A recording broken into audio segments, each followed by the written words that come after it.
What's happening, folks? Welcome back to Celtic Fans TV. It's time to look ahead to tomorrow's Europa League game against Ferencvaros with EuroExpert. Before we get into the video, I have to tell you about our sponsors, OneFootball. You know the drill, the OneFootball app is the best football app on the planet. You can get line-up notifications for all the Celtics games as soon as the teams are announced on match days. You can get goal alerts from all around the world. You can keep track of league tables from all around the world. You can get all the Celtic related news sent straight to your phone as soon as it breaks. And you can add widgets to your home screen to keep up to date with Celtic's next fixture, who it's against, what the kick-off time is. That's going to be handy tomorrow with this Tuesday 3:30 kick-off. You can download the OneFootball app by clicking the link in the description of this video. It's a great way for you to support Celtic Fans TV. It's free wherever you get your apps on your phone as well, so if you haven't downloaded it already, click the link below, get involved and let me know what you think. Enjoy the video. Yes, folks, welcome back to Celtic Fans TV. It's time to look ahead to tomorrow's clash against Ferencvaros. And once again, Alex is back. EuroExpert is here to talk about Ferencvaros, how they might approach tomorrow and how they've been playing. Alex, how you doing?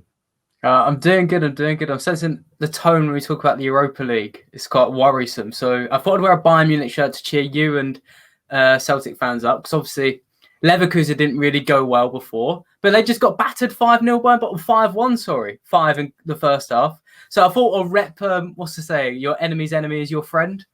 There you go. That should make you smile. Aye. Well, there you go. I just dread to think what would have happened to us if we'd faced Bayern Munich in the Champions League. Ferencvaros then currently sitting second in the domestic league, off the back of a defeat at the weekend. Though, how do you think they are coming into this one? Yeah, it's an interesting one. I think they've lost 2 games this season, and they're definitely going through a bit of a transition, really. But from my perspective, and from the people's perspective, this should be the easiest tie you have. I mean, they're a team that not many people have heard of, so most people will assume that. But generally, I'm the most positive about this game. I think they've got a big chance, but there are some different things about Ferencvaros that set them apart that might make them still a bit tricky. But I think I'll actually be watching this game because there's a lot of there's an interesting battle, I think, especially from how Postecoglou wants to set up still. Yeah, and I don't think you'll have any competition because I don't think any other games kick off at 3:30 on a Tuesday afternoon. Oh, lovely. So we are familiar with Ferencvaros because they put us out of the Champions League last season, 2-1 at Celtic Park. That was a one-off game, though. It wasn't a two-leg affair due to the COVID situation. When they came to Celtic Park that day, they had 29% possession. They did sort of sucker punches on the counter-attack. Do you expect that's how they'll play tomorrow? No, actually, that's the interesting thing. So last year, and to give a bit of background, Ferencvaros, they are the most successful team in Hungary. 50% of Hungary support them, reportedly, at least a football-loving population. And they've really had a bounce back in recent years because the country and the Prime Minister, Viktor Orban, he's pumped a lot of money into the football, and mainly them, because football in Hungary is seen as like almost a religion, well, the most popular sport. And at one point, they were one of the best in the world at it. And now Ferencvaros, last year, that was when they first got into the Champions League group stages, for the first time in nearly 25 years. And they'd really returned from the wilderness. So they were sitting back a lot more. And Celtic, you just said, lack of possession. And they hit you on the counter-attack. And they looked to do that in the group stages. They had like the fourth least possession. I remember watching the game against Barcelona. They were just camped back. They only got 1 point in the group stages last year, and it's draw against Kiev. But from watching them this year, they're a bit markedly different. Against Betis in particular, they were more than happy to push forward. And that's the thing. I don't think it's going to be a case of Ferencvaros sitting back and defending. And what makes it fun is that Celtic definitely won't do that because you'll also want to. I think Postecoglou said, I was reading earlier, that he's seen enough positives from your 2 games where he thinks you can continue to play the way you are and you'll be able to get something out of it. And I think both teams are going to do something like that. Particularly Ferencvaros are very aggressive defending, and they've still got the players that one of them you'll know all too well, who can do quite a bit of damage on the attack. So, yeah, there's a lot of... I think they're going to be a bit more bold coming into this game. That will make for an interesting game because I expect, as we've said, previous games in this group stage, that Ange Postecoglou will only really play one way, so we'll attack as well. looking through the Ferencvaros team, there's some new names that jump out at me that weren't there last season.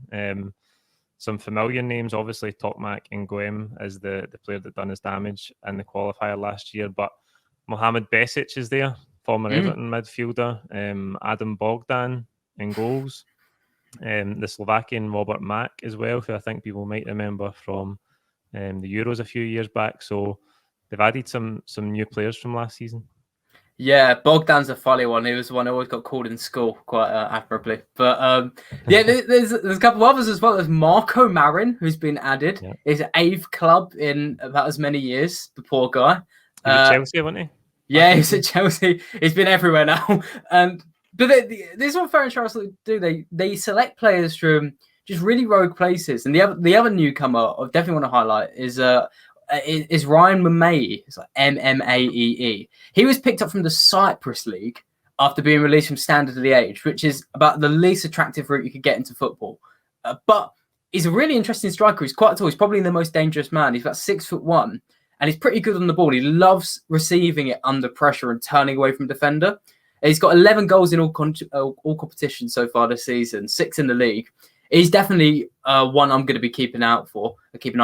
Of course, Tokmak as well, like you mentioned. I guess the other newcomer, really, you mentioned Mohamed Besic. I think he summarises them quite well. Quite a hard-working player, and that's really the squad that they've put together. And I guess the big newcomer we should mention as well, the manager Peter Storger.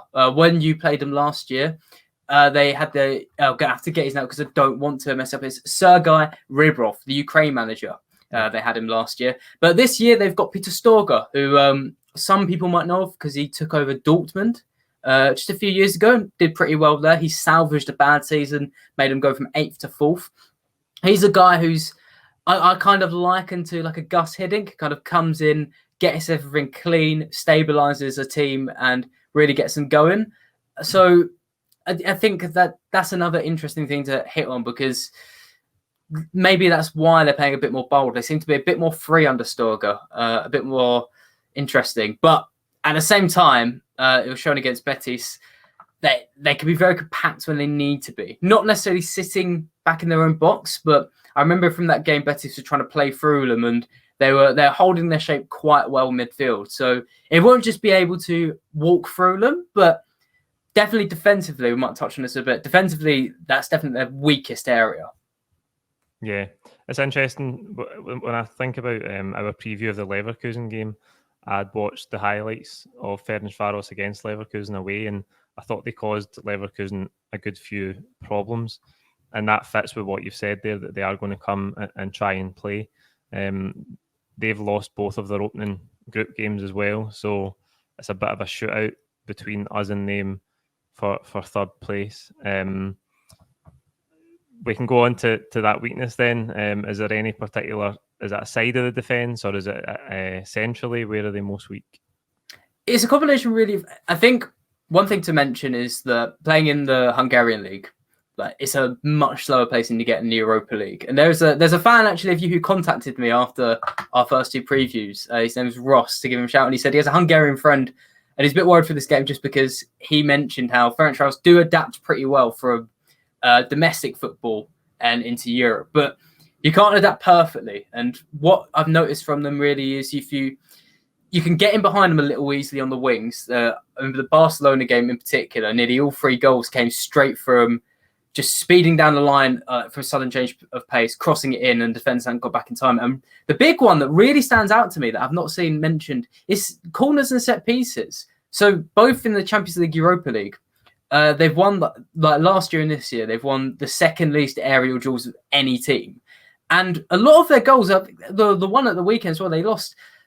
They seem to concede quite a bit from corners. So I wonder if that's something. I mean, I haven't watched Celtic enough to say this, but I wonder if it's something they can maybe exploit. I'm not sure it's your biggest strength so much, really, just off the top of my head. No, not at all. Yeah, well, there we go. This will be. It's going to be an interesting battle there. But yeah, I think their biggest defense really is the speed of the defense, but also set pieces and corners. But we'll see how well you can benefit from that. Yeah, we've not really been a threat from set pieces for a while. I think Chris Jullien can get us a goal from a corner or a set piece, but he's been out for 9 months. He's just coming back to training now. So I think when he comes back into the defence, we'll have a different threat at set pieces, but we have struggled in that area recently. Interesting to think about going down the sides, because I think on the left-hand side, Felipe Jota is in great form for us. So that's probably an area that we can get at. Ferencvaros, and if he keeps up his form, then between him and Kyogo through the middle, I think we can really cause them problems.